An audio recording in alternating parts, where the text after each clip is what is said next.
Good morning, students. Once again, welcome in DSS online classes.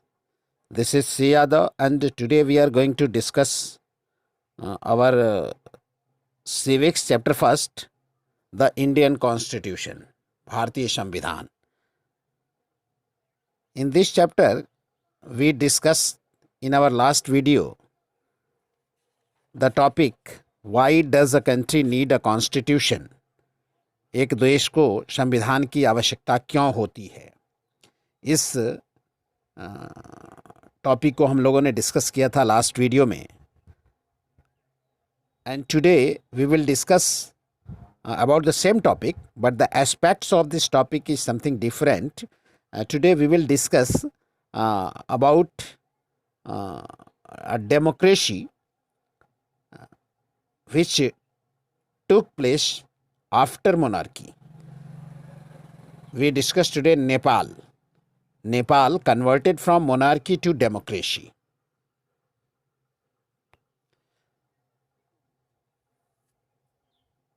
We know Nepal was ruling under monarchy system. In Nepal, the constitution was made in 1990. 1990 में नेपाल में एक constitution बनाया गया. In that constitution, it reflected the fact that the final authority rested with the king.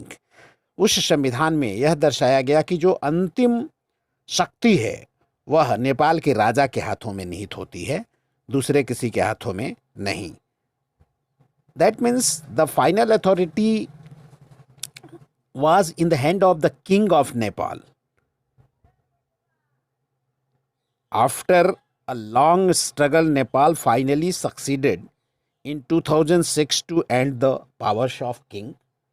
2006 में लंबे संघर्षों के बाद नेपाल 2006 में राजा की शक्तियों का अंत करते हुए डेमोक्रेसी को एडॉप्ट किया. And after adopting democracy, now the people have to write a new constitution to establish Nepal as a democracy. यानी 2006 में जब डेमोक्रेसी एडॉप्ट किया गया तो उसके बाद वहाँ के लोगों को एक संविधान लिखने की आवश्यकता हुई, एक कॉन्स्टिट्यूशन राइट करने की ज़रूरत पड़ी.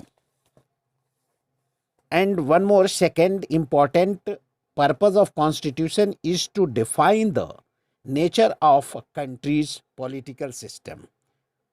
जो संविधान का कार्य होता है वह दूसरा एक बहुत महत्वपूर्ण संविधान का जो एस्पेक्ट है कि वह देश के पॉलिटिकल सिस्टम का नेचर बताता है. किसी भी संविधान के माध्यम से संविधान को देखने के बाद after study of the constitution of any country we can guess, we can realize, we can feel the political system of that country.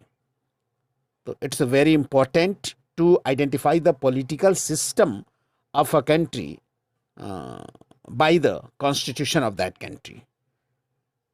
Example के तौर पे ले लीजिए. Nepal's earlier constitution stated that the country was to be ruled by the king and his councils of ministers. जो संविधान था नेपाल का पहले वाला संविधान, उस संविधान से यह पता चलता था, जो उसका पॉलिटिकल सिस्टम था वह पॉलिटिकल सिस्टम यह बताता था कि नेपाल में जो अंतिम शक्तियां हैं वह राजा के हाथों में होती हैं और उसके जो काउंसिल ऑफ मिनिस्टर्स हैं, जो राजा का जो मंत्री परिषद होता है, उस मंत्री परिषद और राजा के हाथों में अंतिम शक्तियां निहित होती थीं और उसके अकॉर्डिंग देश में पॉलिटिकल सिस्टम चलाया जाता था. लेकिन नए संविधान में जब अडॉप्ट किया गया, डेमोक्रेसी जब अडॉप्ट हुई तो और गवर्नमेंट और पॉलिटी सिस्टम में the constitution plays a crucial role in the laying out certain important guidelines that government taking decision make with in this society.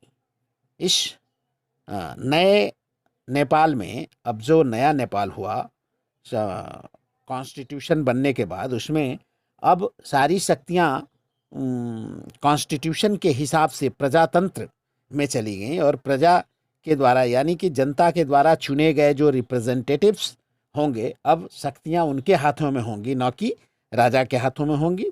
तो इस तरह से एक बदलाव देखने को मिला.